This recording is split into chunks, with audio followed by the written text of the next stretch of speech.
Aqui no estúdio a gente tem tudo quanto é tipo de apelido. Tem Madruga, que agora virou lobisomem, tem o Fome Zero, tem Todinho, tem tudo que você possa imaginar. Tem até Lolo. Mas a gente foi para as ruas ver o que as pessoas acham desses apelidos. Veja aí. Eu proponho agora a você fazer uma busca na sua memória e pensar.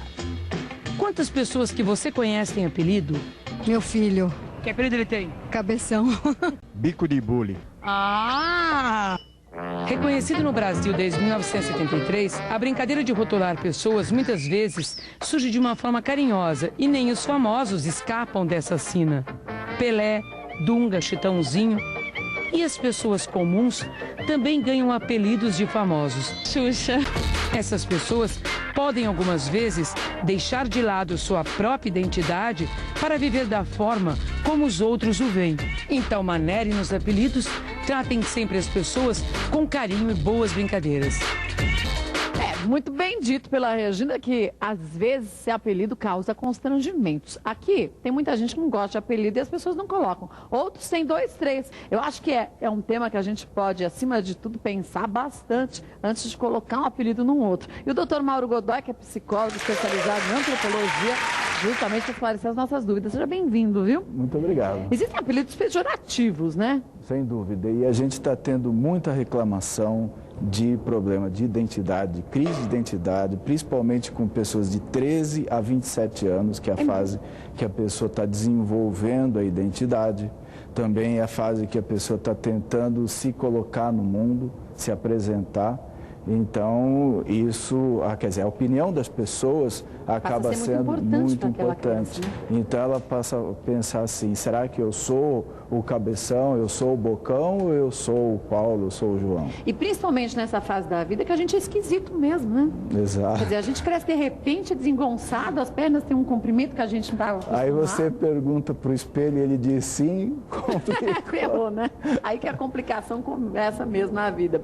E o que fazer quando você tem um apelido que de fato você detesta? Olha, o ser humano é extremamente sensível à indiferença. Dentro da psicologia, a gente até usa isso tecnicamente, o estímulo reforçador positivo ou negativo. Quando você quer condicionar uma pessoa, o que você faz? Você estimula a pessoa aquilo. Quer dizer, se alguém me chama de um nome que eu não quero ter, e eu não estimulo a pessoa a continuar... Eu não dou trela para ela? Finjo que não vejo, que não vi, mudo de assunto, ou simplesmente é indiferença, sabe? Indiferença pura. Funciona, pode testar, que é comprovado. Agora, se a pessoa fica, eu não gasto, eu não quero, pronto, aí o apelido pega. Você está estimulando negativamente, você está dando força. Agora, esse assunto é tão profundo e tão antigo que foi o início da filosofia. Foi a primeira pergunta que Platão fez quando inventou a filosofia. Quem existe? E ele chegou à conclusão que existem 2 seres. O ser em si, que é a pessoa de verdade, e o ser em outro, que são os papéis que a pessoa desempenha.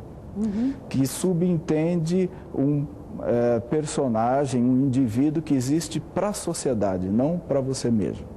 Então, como as pessoas lhe enxergam, que é uma coisa, e como você se vê. Ou aquilo que você está fazendo na hora. Então, se você está trabalhando, você está sendo o profissional. Se você está cuidando do seu filho, você está sendo a mãe. Então, você deixa de ser a pessoa para ser a mãe. E aí, isso vai para amigo, para marido, esposa, filha, etc, pra toda etc. a sociedade, né? Isso. Esse personagem, ele já vem com apelido. Então, o encanador, o bombeiro, o policial, o locutor, etc, etc. Você está desempenhando um papel. E muitas vezes, no ambiente de trabalho, você substitui, por exemplo, o técnico. Todo mundo aqui é técnico. Então, um é o técnico gordão, outro é o cabeção, outro é o orelhão, outro é o nariz, e aí vai. Mas você sabe que, muitas vezes, o apelido pega com tal grandeza que a gente nem sabe mais o nome da pessoa. Perfeitamente. Caso de Pelé, muita gente não sabe, e assim sucessivamente, né? E principalmente em empresas, né? Isso. Quer dizer, aqui a gente tem tantos apelidos, tem o passarinho, que a gente não lembra nem o nome dele, mas é passarinho que ele imita passarinhos.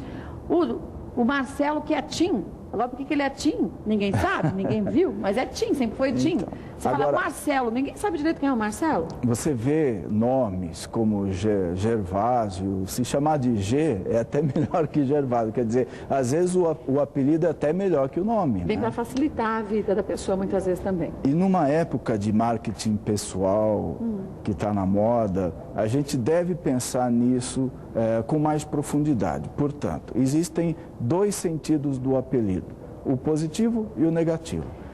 No sentido positivo, você vai ter a forma que você vai se apresentar para a sociedade e a forma que as pessoas vão te receber. Em outras palavras, é uma porta que se abre para o mundo. Então, não deixa de ser uma intimidade, uma forma de se aproximar das pessoas. Você ganhou a intimidade dos outros através do nome.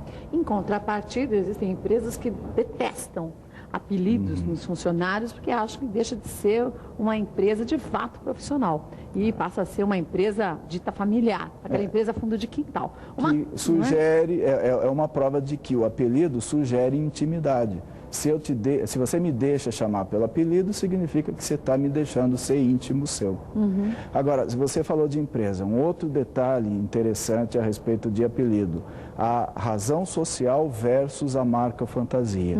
Nenhuma empresa coloca como marca fantasia a razão social. Então, você vende nomes e o nome que pegar, você tira frutos dele. É a mesma coisa que a pessoa. O seu nome pessoal, o nome de batismo, é a sua razão social. E o nome que você vende para as pessoas é aquele que você quiser. Tanto que nos Estados Unidos, por exemplo, o ID, você coloca o nome que você quiser ali. Na placa do seu carro também.